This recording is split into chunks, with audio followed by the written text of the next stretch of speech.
Just in case it sounds like a bit of a rush, I'm a little bit far behind on certain things, and it is a little bit hectic here at HQ.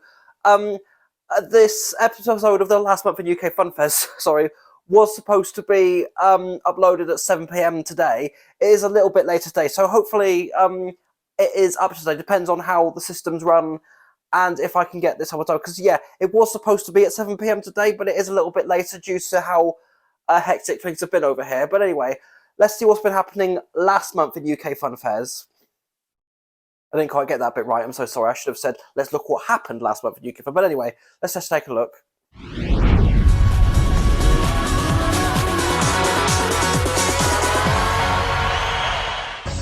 So hello and welcome to the March 2023 instalment of this month in UK Funfairs. Now, we didn't get up to as much as we could have done during that month. Unfortunately, it was due to illness with COVID, as well as family events that happened during the month, and we weren't able to get to some places that we had our eye on that, unfortunately, yes, so it didn't quite work out in the end. But anyway, with all that being said, let's just take a look at what's been happening with the events. Now, we have got quite a few bits to cover on, which is the first time in quite a while this has happened. So let's have a look at what's been happening with events. Following the news about Weymouth Funfair in last month's LMI UKFF and after a month of campaigning, Weymouth Town Council have overturned their decision to not allow Edward Dante's fair in the summer to go ahead. The decision was originally made as the fair was blamed on antisocial behaviour, but was overturned after receiving backlash from residents of the town and online campaigns. The Benson family have announced they have cancelled their fair that was due to take place at Havant Park in Hampshire. This was a personal decision due to the weather prior to building up and that they did not want to cause any damage to the ground. The Rowland family also announced that one of their events had been cancelled. Their Easter fair in Teignmouth couldn't take place due to the den being too soft for not only setting up but for the running of the fair. They ended up expanding their pop-up theme park in St Austell with more rides and attractions. Billy Bates and Sons have announced in a video that their Easter fair in Abbey Park, Leicester had been delayed due to a cold snap with ice and snow preventing them from setting up due to potential hazards and working conditions. Here is what they had to say. So as you can see, I'm here in Abbey Park and there's no Funfair to be seen. Unfortunately, we've had a few delays due to, initially due to the cold snap we had a couple of weeks ago. There was a lot of ice and snow on the ground, which has prevented this park in particular, this part of the park in particular, from drying out. Normally from every part of the park behind me is full of infrastructure by now, and we are well underway with the build of the fair.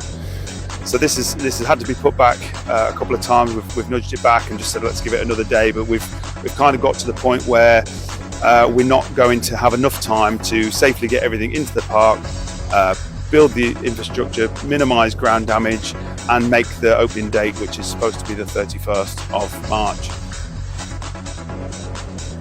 And next on to some new rides that have come to the UK during the month. Denzel Dante recently opened up with his brand new ConFolding group Extreme named Chaos at Meistig near Bridgend in Wales and proved to be very popular with the locals. It later opened at Cardiff City Stadium where we were hoping to catch it at, but unfortunately all plans fell through due to illness with COVID. Owen Curry has purchased a log flume named Aqua Valley from the Riga family in Austria. It is unknown if Owen plans to travel with this ride as he has currently sighted it at Curry's Fun Park in Portrush in Northern Ireland. Michael Mulhern has taken delivery of a brand new Miami-style ride named Jumanji from Czech Republican manufacturer Janisek. The ride is making its first ever appearance at Heaton Park Easter Fair in Manchester. And finally, on to some ride changes that happened during the month. Perrin Stevens has sold his Sofeco Crazy Frog ride to AB Morris. This comes as a replacement ride for the reverse bungee which AB sold at the end of last year. He is currently making his debut with the new purchase at the Thunderworld theme park event on Durdham Downs in Bristol. Reece Smart has taken over ownership of the Chance Looper named Rock and Roll from Wayne Smart. The ride is currently first open in Reece hands at Southampton Common where we were able to go to for the first time in 5 years. Sean Rogers has sold his Maxwell Waltzer named Energy Dome to Jamie North. The new owner has sighted the ride at Gateway Resort in Biniar of Wales. Another Waltzer to be sold was one that has been stored since the end of 2019, until it was sold this month. Joe Barker has sold his 1981-built Jackson Waltzer to Martin and Richard Jennings, who sighted the ride at Billing Aquadrome. The Benson family have shown off some photos showing Mark's KMG Freakout undergoing refurbishment. It mostly consists of a new color scheme, new lighting package, and by the looks of it, new safety bars. We can't wait to see the finished work on the machine when it opens again. After just over a year of owning the ride, Ben North has sold his Fabry Tagada named Crazy Shake to Mitchell Smith. The new owner is currently looking for a ground to first take the ride. Swales Elliott has sold his PWS Sizzler to Henry Barker. The ride will be spending most of the year at Ter Prince in Towyn along with most of Henry's other machines. During the month on our socials we reported that Henry Evans had sold his KMG Exprience named Reflex to James Evans. However, after a deal fell through, the ride ended up staying in the hands of Henry. We hope that this one-of-a-kind ride in the country that hasn't opened anywhere for years finds a new UK-based buyer very soon.